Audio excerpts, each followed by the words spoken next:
Hello everyone, welcome to the Tim Booker channel. I hope you enjoy listening to books. Today, I'll be discussing Rise and Shine. This book addresses strategies for helping modern professionals alleviate stress and overcome career fatigue. Feeling reluctant to go to work every day, experiencing immense work pressure leading to mental and physical exhaustion, a desire to distance oneself from work and colleagues, avoiding tasks when possible, feeling a lack of accomplishment, and a constant sense of uselessness and powerlessness, all of these are indicators of what's known as career fatigue. In May 2019, the World Health Organization officially classified burnout as an occupational phenomenon, defining it as a syndrome resulting from chronic workplace stress that has not been successfully managed. It consists of three dimensions: feelings of energy depletion or exhaustion, increased mental distance from one's job, or feelings of negativism or cynicism related to one's job, and reduced professional efficacy. However, it's important to note that while burnout is included in the International Classification of Diseases, it's not strictly considered a medical condition. Instead, it's an occupational phenomenon closely linked to mental and physical health, and it's a prevalent global issue. Given the widespread prevalence and significant impact of burnout, how can one mitigate work stress and overcome career fatigue? This book might offer some answers. The author, Leanne Spencer, is the co-founder of the UK-based happiness consultancy, Body Shop Performance. Leanne and her team collaborate extensively with health professionals and small to medium-sized enterprises to explore ways to enhance employee well-being.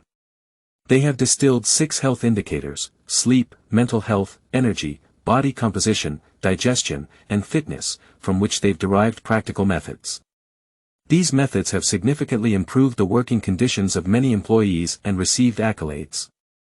Therefore, whether you're just starting to notice signs of fatigue or already grappling with its effects, this book can help you understand your current work status and facilitate a smooth recovery from burnout.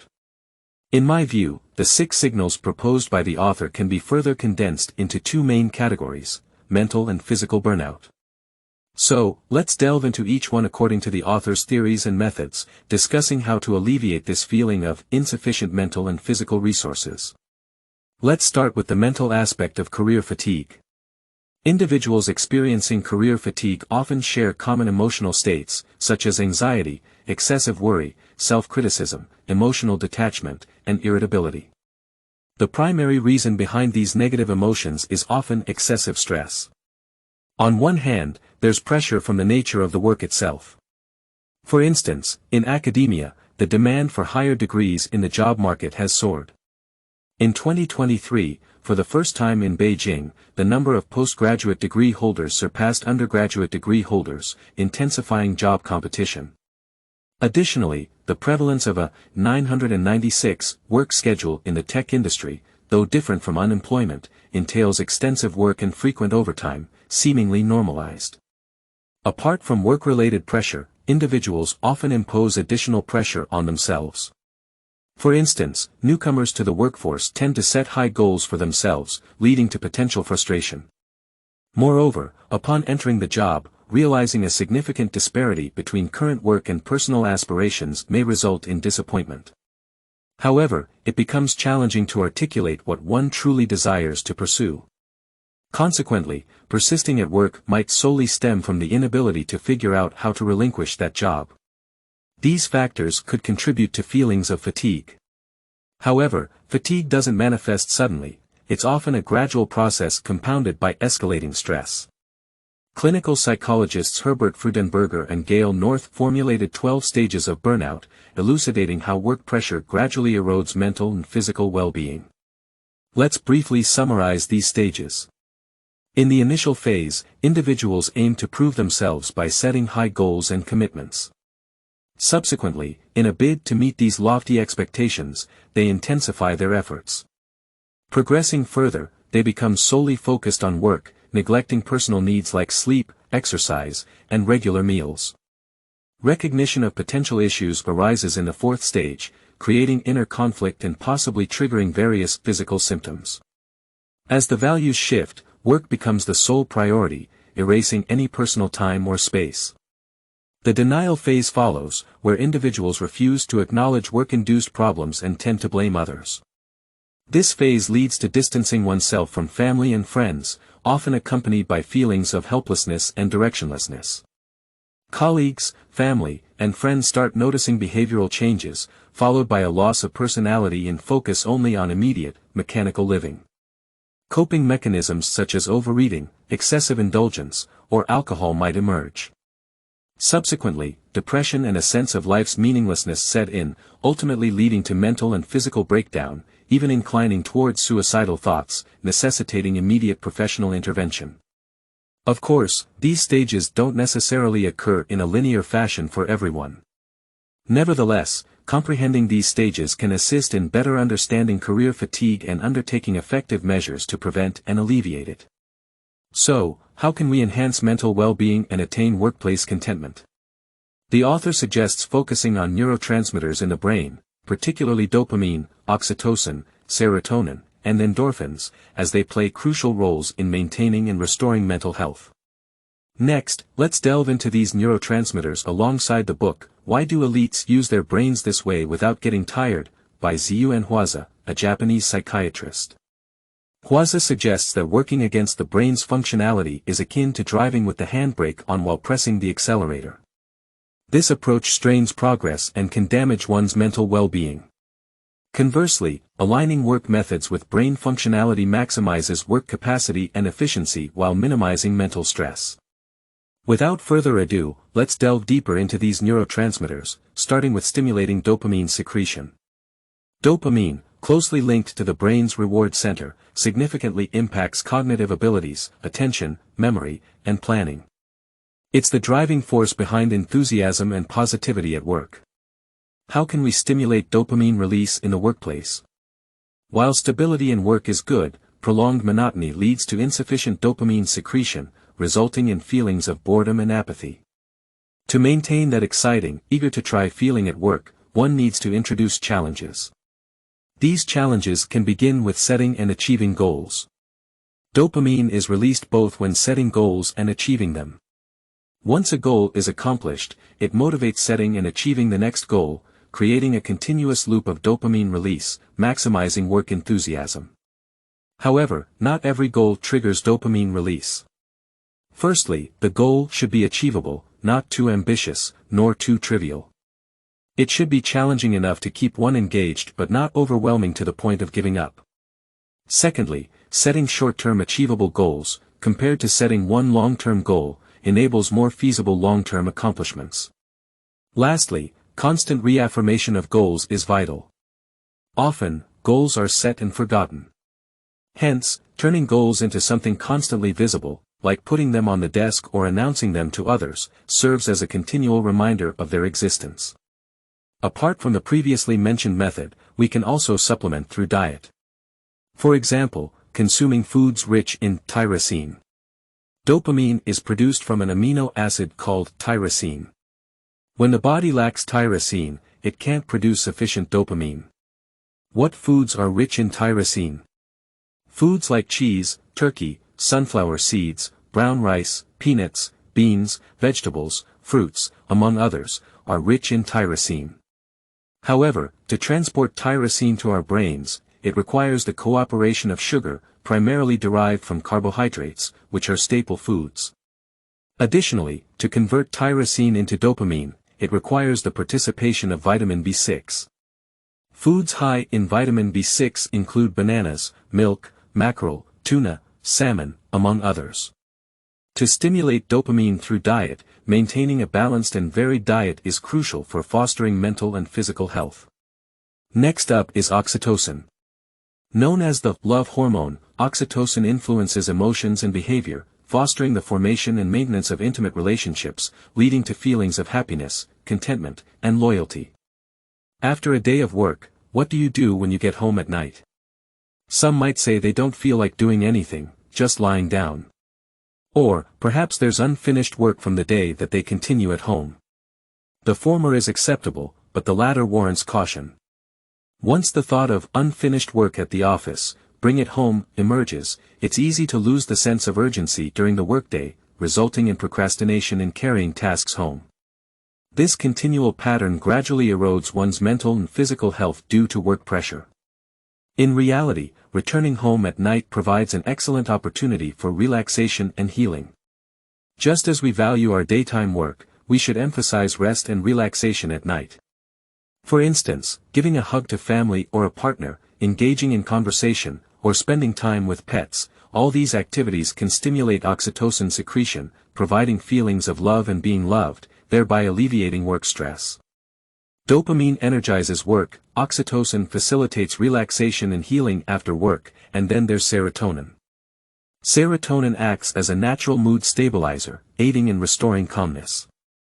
During work, there are times when tasks become overwhelming or there's a prolonged period of high workload, leading to intense stress. Managing these negative emotions and transforming them into positive ones is crucial. The book, Why Do Elites Use Their Brains This Way Without Getting Tired?, mentions that loud reading stimulates serotonin secretion. Additionally, it boosts blood circulation in the prefrontal cortex, increasing blood flow, and has some preventative effect against senile dementia. For office workers who spend most of their time reading and writing, opportunities for loud reading are rare. However, attempting loud reading can transition the body from a state of basic stillness to mild movement, refreshing both mood and mind. For instance, individuals who frequently write articles can resort to reading their previously written material aloud when they encounter a lack of ideas. Reading one's own work aloud allows for a more objective review and helps identify areas that need modification. Loud reading also massages the overworked brain, fostering creative inspiration. If concerned about disrupting colleagues by loud reading in the office, finding an empty meeting room or other secluded space and reading aloud some work documents, regardless of content, can suffice. Apart from loud reading, shedding tears also stimulates serotonin release. For instance, while watching movies, people often shed tears due to emotional impact. During crying, blood circulation in the prefrontal cortex accelerates, significantly enhancing serotonin neuron activity. Therefore, if one feels the urge to cry without troubling others, it's advisable to let the tears flow as a way to relieve stress. Let's revisit dietary supplements. The author suggests consuming foods rich in tryptophan and vitamin B6, such as chicken, donkey meat, eggs, cheese, salmon, tuna, dark green vegetables, chia seeds, and nuts, to elevate serotonin levels. Additionally, consuming quality fish oil, rich in omega-3 fatty acids, especially eicosapentaenoic acid, EPA, and docosahexaenoic acid, DHA, is vital for brain health and promotes serotonin secretion. Finally, there's another neurotransmitter, endorphin. Endorphin secretion typically occurs when facing immense mental stress, acting as a pain reliever. For instance, marathon runners, experiencing breathlessness and leg fatigue during a race, might feel they can't continue, prompting a massive release of endorphins to alleviate pain. However, there's no need to wait until stress reaches its limit to stimulate endorphin release. In other states, we can also trigger endorphin secretion, such as when the mind and body are in a relaxed state. When the mind and body relax, the brain generates alpha waves, promoting endorphin secretion. To encourage endorphin secretion, triggering the release of alpha waves is essential. How can we prompt our brains to emit alpha waves? For instance, meditation is an excellent method mentioned in many books. Meditation can start with focusing on one's breath. During a training session, attendees were asked to quietly sit and listen to surrounding sounds for a few minutes. Almost everyone recorded similar noises, like chair movements, clothes rubbing, traffic outside, but none noticed their breathing, even though it was the closest sound. So, if you're unsure how to start meditation, begin by feeling your breath, taking the time to contemplate your sensations. The purpose is to disconnect from the outside world and quickly achieve calmness. Listening to preferred music is another way. Researchers found that creating or listening to music stimulates the body to release endorphins, providing pain relief and generating pleasure. Moreover, listening to music triggers dopamine release, a double benefit. A similar effect can be experienced by consuming dark chocolate with a cocoa content of 85% or higher. The book suggests that such chocolate elevates endorphin and serotonin levels, aiding in pain relief and stress reduction. However, moderation is advised in consumption. Part 2. After discussing the mental aspects of occupational fatigue and how to tackle it, let's delve into physical occupational fatigue and what can be done about it. Physical fatigue generally manifests in two ways: sleep issues and bodily pain. Some are fortunate, nodding off as soon as their head hits the pillow. However, most experiencing occupational fatigue tend to grapple with sleep problems, such as difficulty falling asleep, frequent waking at night, feeling groggy and tired despite sleeping long hours, and so on. Lack of sleep or poor sleep quality significantly impacts our ability to handle challenges in our daily work. Researchers at the University of Pennsylvania found that if a person sleeps only 6 hours every day for 14 consecutive days, their concentration plummets, akin to being sleep-deprived for 2 days straight. Moreover, sleep issues increase the risk of cardiovascular diseases, diabetes, obesity, and other health problems. The author suggests that inadequate sleep disrupts ghrelin and leptin in the body. Ghrelin is a hormone that signals hunger to the brain, while leptin communicates the feeling of fullness. Both hormones need to work in tandem for the body to maintain equilibrium. Yet, when sleep is insufficient, ghrelin levels rise, inhibiting leptin production. This results in the brain continuously signaling hunger, making weight management incredibly challenging. So, how can sleep quality be improved? We can address it from two perspectives: falling asleep and waking up. Melatonin is the substance that induces sleepiness, and the more melatonin produced, the better one sleeps. Melatonin secretion begins increasing in the body from early evening, becoming quite active by bedtime. Therefore, activities in the period from dinner until bedtime have a significant impact on melatonin secretion. Melatonin dislikes light. If you spend the time before bedtime in a brightly lit living room watching TV, even in a pitch-dark bedroom, it's hard to fall asleep immediately. However, spending the hour or two before sleep in a dimly lit room stimulates melatonin secretion. Many people read for half an hour to an hour using bedside lamps before sleep, switching off the light when drowsiness sets in. This habit significantly aids in quality sleep. Additionally, the bedroom environment is crucial. The bedroom serves as our recovery space, and if light seeps into the room during sleep, melatonin secretion is inhibited. Apart from the eyes, our skin surface also has light receptors. To prevent light interference during sleep, it's best to block out all sources of light in the bedroom, including turning off bedside lamps and computer screens. By morning, our melatonin levels have depleted, so during the day, we should accumulate melatonin as much as possible for nighttime use. In the audiobook, Life's Counseling Room, we discussed how serotonin is the raw material for melatonin. If serotonin is depleted, there's no material for synthesizing melatonin. Upon waking, as the body and mind become active, serotonin secretion increases, especially in the morning. Therefore, drawing back the curtains in the morning and stepping outside to bask in the morning sunlight is a simple way to activate serotonin. After addressing sleep issues, let's consider bodily pain.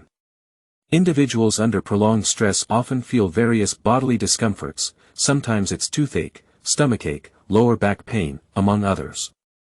Why does this happen? If observed closely, they share some commonalities: tense bodies, crossed arms, raised shoulders, and a hunched posture. The author notes that this posture compresses internal organs, decreasing blood circulation, causing muscle, joint, and nerve pain. Mood affects body posture, and conversely, body posture affects mood. For instance, sitting upright enables the nervous system to better cope with stress. An article in the Journal of Health Psychology mentions that an upright sitting posture might be a simple behavioral strategy to enhance stress resistance.